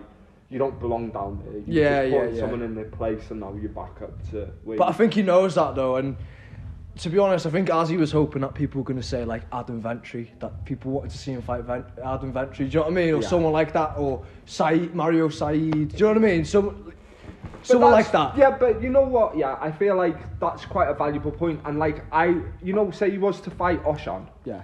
I would be interested in that fight. Exactly. I think a lot of people would be as well. And like, fair dues to him, because that is a challenge even to Azzy. I think that's quite an even fight on paper. Do you know what I mean? Yeah. I think Azzy would probably go in more confident, but on paper I'd say it was probably quite a close fight, like, because of Azzy's age. And if you watch him, his work rate's not like that impressive when he fights. He's very likes to look a certain style or way, and he stands off and he picks his shots quite well. And when he has people hurt, he jumps on them. Whereas Oshan's got quite a good engine and he's young and he's doing well, you know, like whether you want to discredit like his opponents or whatever, he's still beating them, he's still getting confidence from it. You beat what's in front of you, don't you? Yeah. But like I was going to say, like stylistically wise, like Oshan's fucking so good to watch, isn't he? But has he ever fought anyone as good as Azzy? He's challenging him. Do you know what I mean? I haven't seen him fight anyone as good as Azzy. He might have done, because he obviously spent a lot of time in Manchester and had amateur fights. For all we know, he could have, but I've never seen him fight anyone as good as Az. I don't know. I don't know. Well, that's the issue I have with you saying how Azzy's got gripes or scores to settle with Adam Ventry and Saeed and stuff. You people that know the game and know the sport know that they're good, credible, hard fights. Do you know what I mean? But no one round here knows fucking who does. they are. Yeah, Nobody knows their backstories or their experience or where they've come from. So they're not interested. Whereas if they know so and so from up the road, who's done this, that, and the other, they're way more interested in the fight for that reason. Yeah. And that's how you make the money on the show, exactly. really. It's that's why everyone was interested in Dane and Harvey, because they're local lads. Yeah. When me and Azzy used to put those throwdown shows on together, and local lads were fighting local lads, people loved it. They lapped it up, and they were all over it. And that's the way to make fights happen. But it's just not as commonly done these days. Obviously I try and make it happen with my show, but for the most part it's either lack of support in each other or lack of bottle from the fighters. Yeah. And coaches allow it. It's a shame, really, because I would like to see a lot of the, like you say, if you've got a show on, certain people might not want to put their lads on your show for whatever. I'd just like to see everyone fucking working together and everyone having good shows, do you know what I mean? Yeah. Do you know what would be good? If we had the calendar and people were right, you're only allowed to do your show this month, and you're only allowed to do your show this month, or this quarter or whatever. Yeah. And then you can't have fucking 5 shows a year. And it's like trying to run a monopoly and then expecting everyone else to support you. It's not going to happen, is it? Yeah. But if you had if it was a bit more structured like that, then it would be easier for people to work together. Yeah. Do you know what I mean? Because it'd be right, I've just given you 4 fighters for your show, you need to give me 4 fighters, or someone that's going to sell as many tickets as them 4 fighters. Do you know what I mean? There's got to be some type of balance. It's only fair, really, isn't it? Yeah. And I don't really like the tit for tat thing, but it's not like that. It's like you're working together, isn't it? Yeah. And then Jamie Edwards has asked, who would, for your own show now, who would be your dream main event to put on? Say it was fucking AU versus Jamie Paul or whatever. Oh, that would be a really good fight. That would be a really good fight. That would be it, really, wouldn't it? But you know what I mean? You know what? That's a funny one as well, yeah, because I feel within the fighting community, everybody would want to see that because they know the history. Yeah. But for the most part, it's does the average person on the street know that much about it? But they show as much interest. But people that know, don't they? Yeah, that would really excite me. And they're evenly matched, aren't they, as well? Yeah. Obviously, they're going to be listening to this thinking, I'm fucking way better than him. Yeah. Do you know what I mean? They're both kind of like that, aren't they? But that would be a great fight. Have you got any off the top of your head that you think, I'd love to put that on? Dream fight.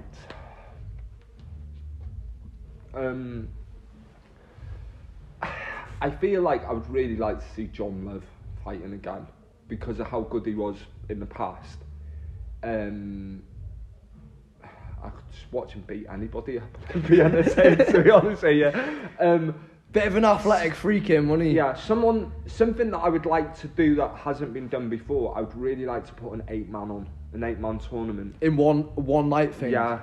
Whether that be boxing or Thai boxing, I think it would be more entertaining Thai just because there's more ways of winning, same as MMA. There's more ways of winning, so you can't quite predict the outcome. Yeah, but think about getting kicked. It might say you got someone you kick the fuck out of my legs, yeah, and I take 40 leg kicks, and then I beat you. I'm gonna knock you out in the last round. Then I've got to go and fight in an hour or two. You're gonna be screwed, aren't you? But in boxing, do you know that it's different, isn't it? Yeah. Do you know that Hitman Fight League? Yeah. Liam Harrison's promotion. He had that Daniel Bonner in doing a 4-man.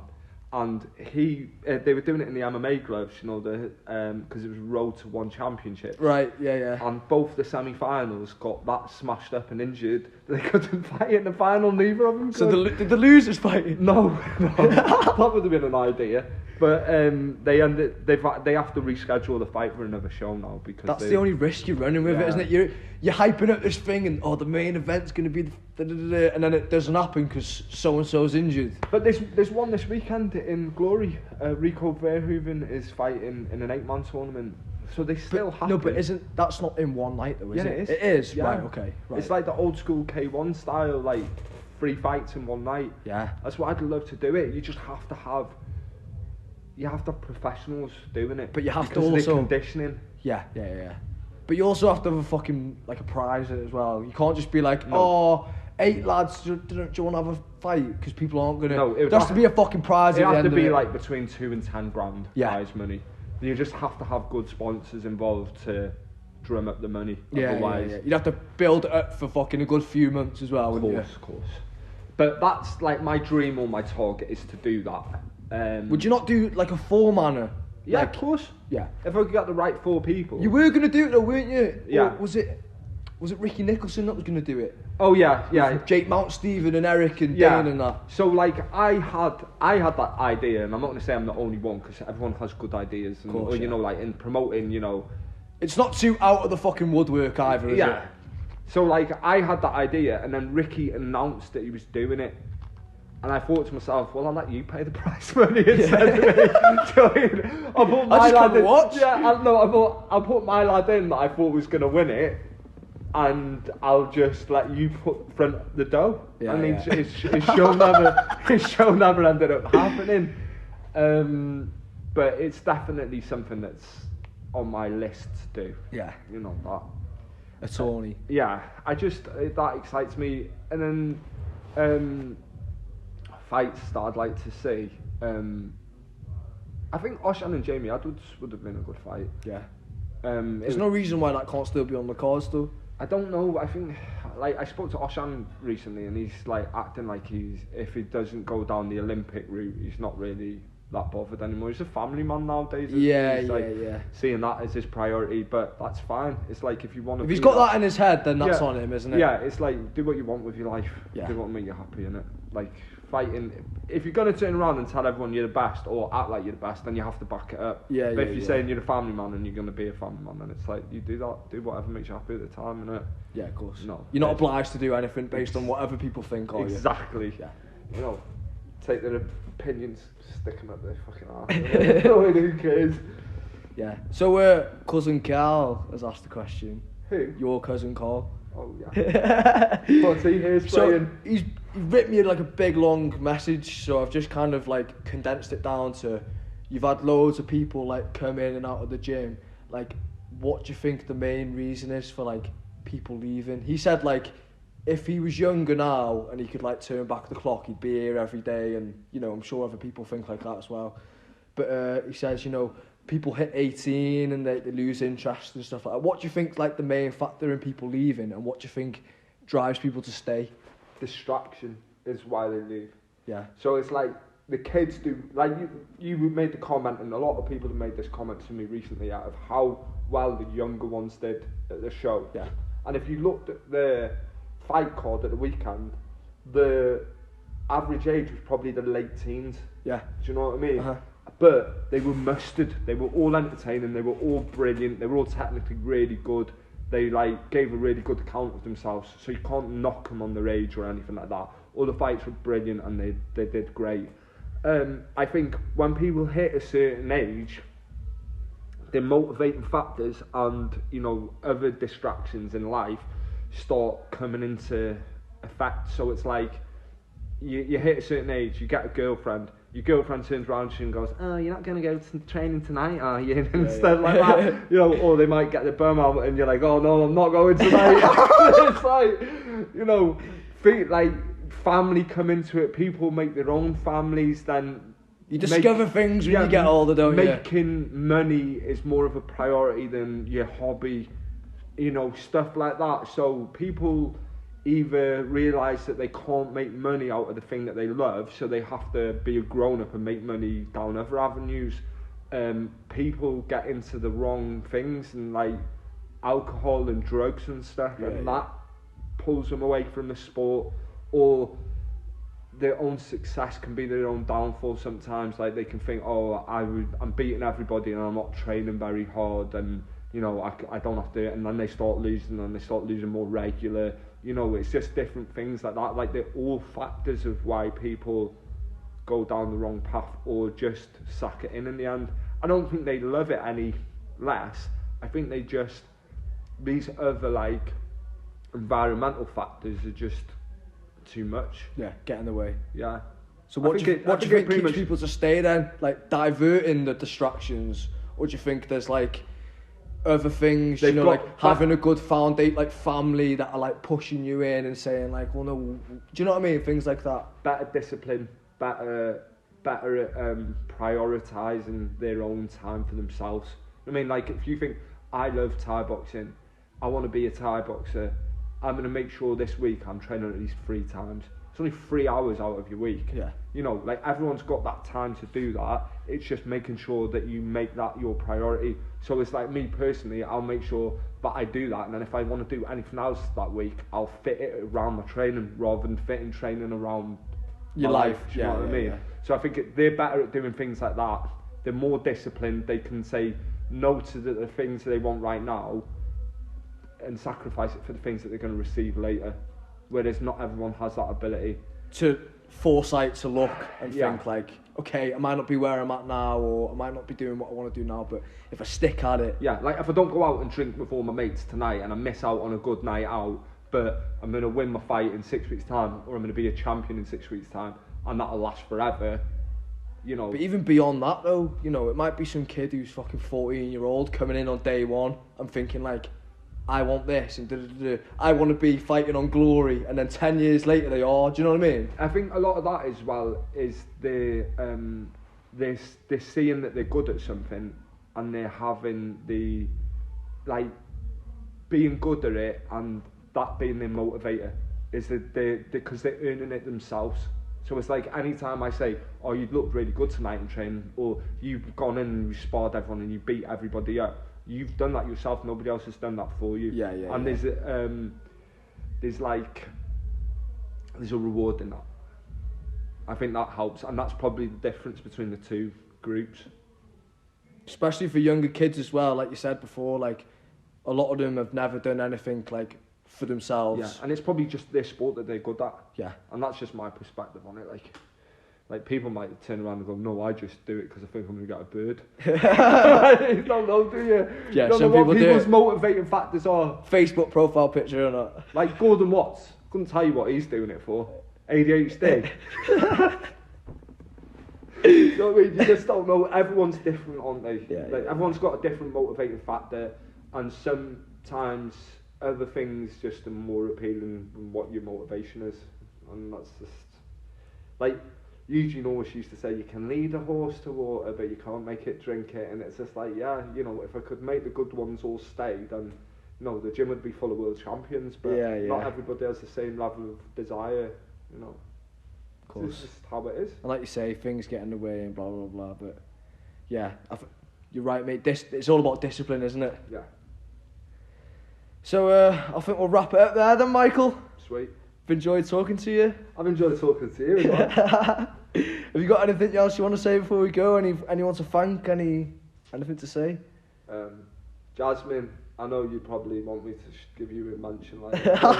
Can I dig later for not saying anything? What, you didn't mention me? Oh, my Jasmine, my babes, I love it. Couldn't do anything without it. Nah, just the members from the gym, everyone that's supporting the shows, that's making nights like the other night happen, everyone that works behind the scenes, like Big Terry Dreads. Terry